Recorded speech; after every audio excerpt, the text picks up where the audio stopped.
Pinguaçu, do Espírito Santo. E hoje eu vou falar um pouquinho sobre a lei de amor. Então, eu espero, né, que eu possa fazer essa lei de amor crescer dentro de cada um de nós. Então, eu vou compartilhar uma tela aqui, com os slides, para que a gente possa ter melhor compreensão.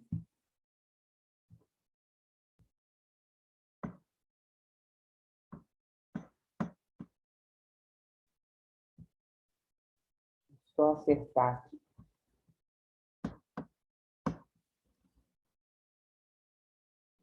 Então, né, aqui a lei do amor, lei de amor, e o simbolismo aqui, né, de Jesus, o maior mestre de amor que nós conhecemos, e Chico Xavier, para nós espíritas, né, um exemplo maravilhoso também de amor.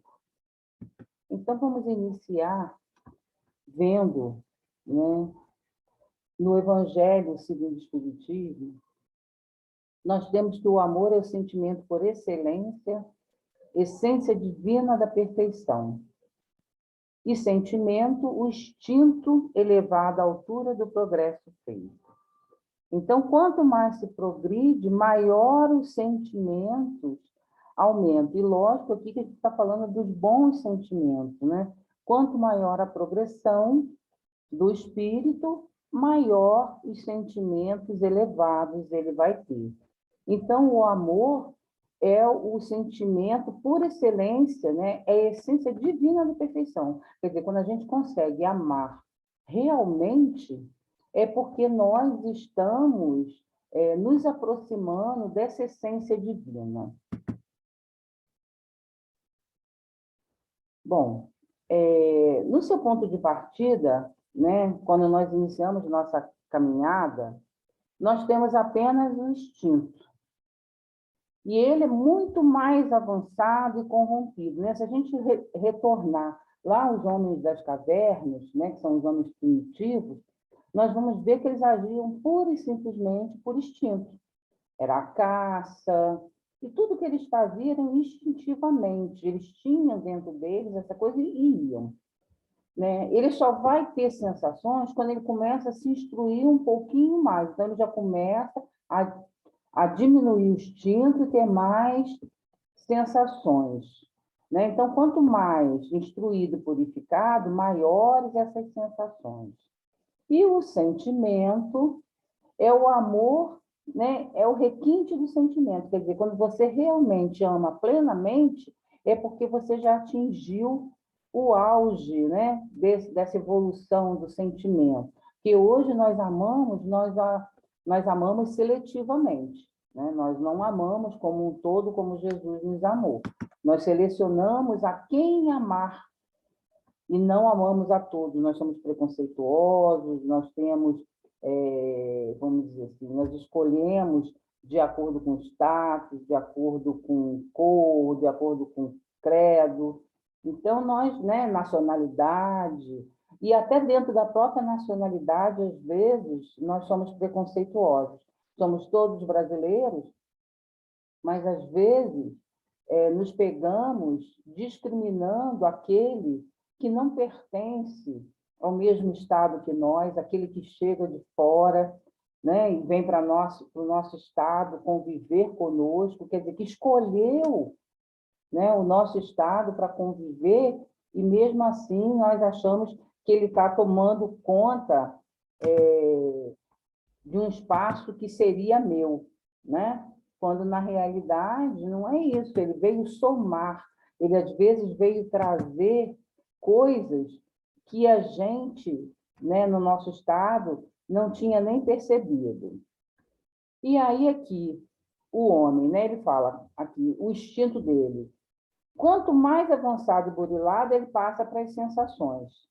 E quanto mais instruído e depurado, aí ele vai ter os sentimentos reais. Então, o que é o sentimento realmente? Então, lá no capítulo 11, no item 8, ele fala, sentimentos, é o ponto delicado do sentimento, é o amor.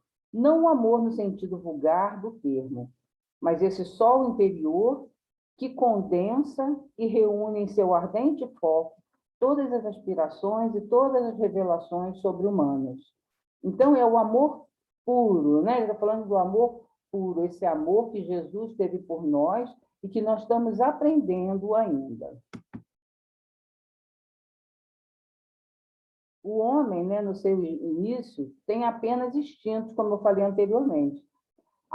Aquele, pois, em que os instintos dominam, está mais próximo do ponto de partida que do alvo. Então, quando a gente se deixa dominar mais pelo instinto do que pelo sentimento, então nós somos mais próximos de homem primitivo do que de um homem que está em evolução, que já está no planeta de provas e expiações. Então, nós estamos nos comportando como seres primitivos ainda. Então, temos que nos policiar isso daí.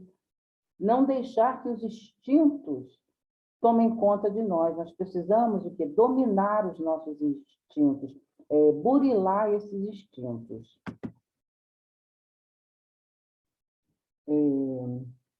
O que devemos fazer para nos ajustarmos à lei do amor? Primeira coisa, tolerar os que convivem conosco, buscando perdoar quem nos ofende. Então, eu tinha falado já anteriormente, né? Nós somos muito intolerantes para aqueles que não pensam como nós, para aqueles que são diferentes de nós. Nós somos intolerantes com tantas coisas. Então, a primeira coisa é tolerar, primeiro, ao nosso redor. Às vezes, na nossa família, nós somos intolerantes porque tem um ali que é diferente, né, que a gente chamava, né, de ovelha negra, que hoje a gente nem utiliza mais isso, né? Vamos dizer assim, seria o diferente da família. Então, aquele que pensa diferente de todos, então ele está errado por causa disso? Será que, de repente, não é a família toda que está pensando de uma forma enganosa? Então, a gente precisa pensar nisso. Perdoar quem nos ofende, nós vivemos pedindo perdão a Deus. Mas será que nós estamos perdoando? Né? Então, nós precisamos também aprender a perdoar. Outra coisa, auxiliar o próximo na medida de nossas possibilidades. Então, sempre que possível, a gente ajudar aquele que está ao nosso redor, que está precisando de nós. Seja com uma palavra, seja às vezes com o ouvir apenas, não precisa falar. Às vezes ajudar alguém a atravessar uma rua, cuidar de uma planta, cuidar de um animal. Então, tudo isso faz parte do auxílio ao próximo. E quando ele diz auxílio ao próximo, ele não disse que tinha que ser um ser humano. Então, esse próximo, às vezes, é um animal, é uma planta. Então, precisamos entender isso, que nós somos um todo, nós fazemos parte de um planeta. Atender fielmente ao chamado de Jesus, amai-vos uns aos outros. E isso a gente não está fazendo. A gente está amando por seletividade, a gente escolhe a quem vamos amar. E isso é o problema maior. As diferenças estão sendo colocadas de lado como se fossem, vamos dizer assim, uma erva daninha. Não, é a diferença que faz a gente pensar, que faz a gente raciocinar e que, às vezes, nos impõe a crescer. E aqui, não basta o homem deixar apenas de fazer aos outros aquilo que ele não quer que lhe façam, mas deve ele fazer ao outro o que gostaria que lhe fizesse. Então, mesmo que não estejam fazendo conosco, mas se a gente pode fazer pelo outro, que a gente faça, porque se a gente gostaria que fizessem conosco, então por que não fazer com o outro? Porque às vezes a gente só faz, ninguém faz por mim. Não faz por mim, mas eu posso fazer pelo outro. E aqui umas características do homem, né, que ama verdadeiramente. Então, tem aqui, né, a irmã Dulce, nós temos outros exemplos, né, Chico também. Então, ele fala aqui que é as características: leal, íntegro e consciencioso. Quer dizer, ele tem lealdade para com o próximo. faz aos outros o que gostaria que estes lhes fizessem, que eu falei anteriormente também, mesmo que não estejam fazendo conosco.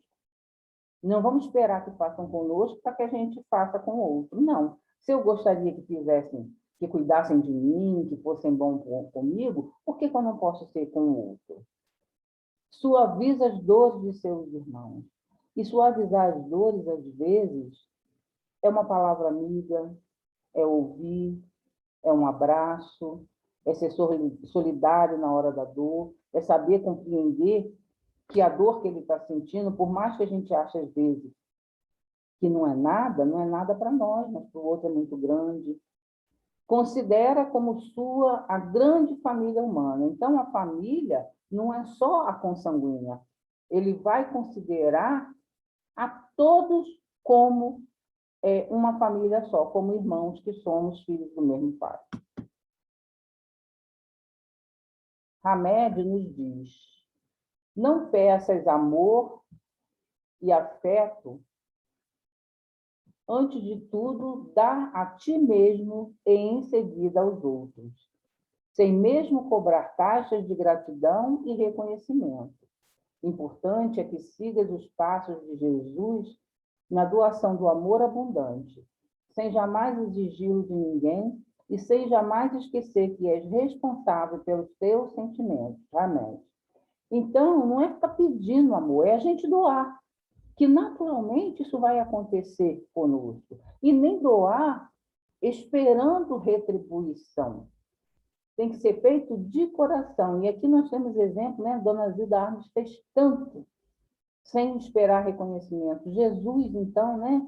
Kardec, com o espiritismo que ele trouxe para nós, esses esclarecimentos tão maravilhosos, que nos impulsiona a sermos cidadãos melhores. Chico, com seu exemplo maravilhoso de amor a todos, independente, como eu disse, animal, planta, ele tinha respeito, ele tinha cuidado para com todos. Então, o amor, ele é assim, ele não tem fronteiras. O amor, ele tem que ser para todos, como Jesus nos amou. Fenelon, né? Bordeaux, 1861, fala, que é o item 9 do Evangelho. O amor é de essência divina, desde o mais elevado até o mais humilde. Todos vós possuís, no fundo do coração, a centelha desse fogo sagrado. Então, o amor é uma coisa que todos nós temos. Não precisamos ter dinheiro, não precisamos ter cultura, nada disso. Nós podemos amar simplesmente por amar, porque temos dentro de nós essa centelha que foi plantado em nós. Então, que possamos fazer germinar esse amor que Jesus veio exemplificar tão bem e que nós ainda não conseguimos seguir como ele nos ensinou. Hamed fala mais uma coisinha aqui. A capacidade de amar está presente na alma humana, mas, para que floresça, exige maturação da consciência, isto é, aprimoramento dos sentimentos. Então, ela está dentro de nós. Mas, para que ela floresça, precisamos aprimorar os sentimentos. E como que nós vamos aprimorar? Amando, com respeito, sem discriminação, vendo o outro como nosso irmão. Então, quando a gente conseguir fazer isso, a gente terá subido mais um degrau da evolução. Então, era isso que eu tinha para falar. A bibliografia utilizada foi o Evangelho, né? O Evangelho, a Lei de Amor, Fonte de Luz, do Espírito, né? Joana de Anjos de Valdo Franco, Renovando Atitudes, Psicografia do Francisco Espírito Santo Neto, Hamed, As Dores da Alma também, né? A Psicografia do Francisco Espírito Santo Neto, o Espírito Hamed, e Qualidade de Vida e Autoconhecimento, Rossano Sobrinho. Então, é isso que eu tenho para dizer, que Deus nos abençoe, nos envolva, e que possamos retornar, né, às nossas atividades, pensando sempre no amor ao próximo, para que possamos, assim, ter esse verdadeiro amor em nós. Tá? Que Deus abençoe a todos e muito obrigada. Fiquem com Deus e que possamos realmente assimilar todos esses ensinamentos de Jesus, principalmente sobre o amor. Que assim seja.